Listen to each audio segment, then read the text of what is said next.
Hello friend, જય શ્રી કૃષ્ણ, જય માતાજી. તો ચાલો, આજે છે 11 અને 11ના દિવસે મહેમાનોને લીધે મને રેડી થવાનો ટાઈમ નથી મળ્યો. મારા સાસુ પણ લાગી ગયા છે કામે, આ પણ મારા નણંદ છે, આ પણ મારા નણંદ છે. બધા નણંદને કામે લગાવી દેવાના છે આપણે આજે, કેમ કે એમનેમ તો ખવાતું નથી કંઈ. અને તમે પણ આવી જાઓ પકોડા ખાવા માટે, અને પકોડાની ફૂલ રેસીપી જોતી હોય તો મને કોમેન્ટમાં લખીને મોકલજો, તો તમારી સાથે અમે ફૂલ રેસીપી પણ શેર કરશું. આ છે મારા નણંદ, જે હંમેશા બટેકાનો છૂંદો બનાવવાની જવાબદારી એની માથે જ ઢોળવાની હોય આપણે. ચલો, એ કામે લાગી ગયા છે. અને આજે અમે બનાવવાના છીએ બ્રેડ પકોડા. જે બધાને હેવમોરના પસંદ છે ને, બસ એવા જ બનાવવાના છે ઘરે પણ. જો મસાલા બધા નખાઈ ગયા છે, પછી ટેસ્ટ કરી અને અમે લોકો પકોડા ભરવા માટે બેસી ગયા છીએ. જોઈ શકો છો ફ્રેન્ડ, બધે નણંદ ભોજાઈ બધા મળીને મોજ મસ્તી કરતા જઈએ, પકોડા ભરતા જઈએ. અને મસ્તી કરતાં કરતાં ક્યારે આ બધા પેકેટ ભરાઈ ગયા બ્રેડના અમને ખબર જ ન રહી, જે બધા ભરવાના નહોતા. જો આ મારા જેઠાણી છે, આ મારા નણંદ છે, આ મારા કાકાજી સસરાની છોકરી છે, આ મારા મોટા સસરાની છોકરી છે.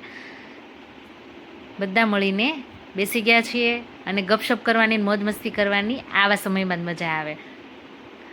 અને જો તમારે ફૂલ વિડીયો જોતો હોય એનો, અને શોર્ટ વિડીયો પણ જોઈએ, કોઈ પણ મારે ખામી લાગે તો મને કોમેન્ટમાં મારી સાથે શેર કરજો.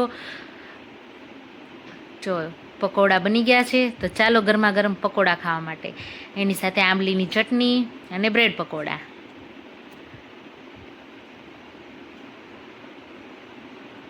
આવી જાઓ.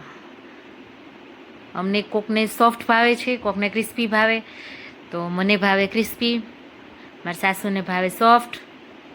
તો બધાને જેવા ભાવે એ રીતના કરતા ગયા. અને બહુ મસ્ત બન્યા છે. અમે પહેલાં બધા ગ્રુપમાં બેઠા હતા તો થોડાક બનાવી, બધાએ ટેસ્ટ પણ કરી લીધા.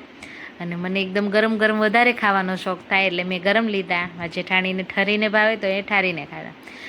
આ મારા નણંદ કે મારી સાથે એક ફોટો પાડો. પછી ચાલો, એને રાતે મેં સેન્ડવિચ કરી નાખી, જે બચ્યા હતા એની. તો ચાલો ગરમ ગરમ સેન્ડવિચ ખાવા માટે. પહેલાં મેં ખાધી તો એ ઠંડી આવી, મેં પાછી મારી માટે ગરમ બનાવવા માટે મૂકી દીધી. અને સેન્ડવિચ બહુ મસ્ત બની હતી. એમાં ચીઝ અને ઓર્ગેનો અને સલાડ નાખી દીધું હતું. અને એની સેન્ડવિચની રેસીપી જોઈએ તો કોમેન્ટમાં મારી સાથે કહેજો, તો હું તમારી સાથે સેન્ડવિચની પણ ફૂલ રેસીપી શેર કરીશ. આ ફૂલ ગરમ ગરમ ખવાઈ ગઈ હતી કાઢીને તરત, પણ બહુ મસ્ત લાગી. ચલો બાય, જય શ્રી કૃષ્ણ.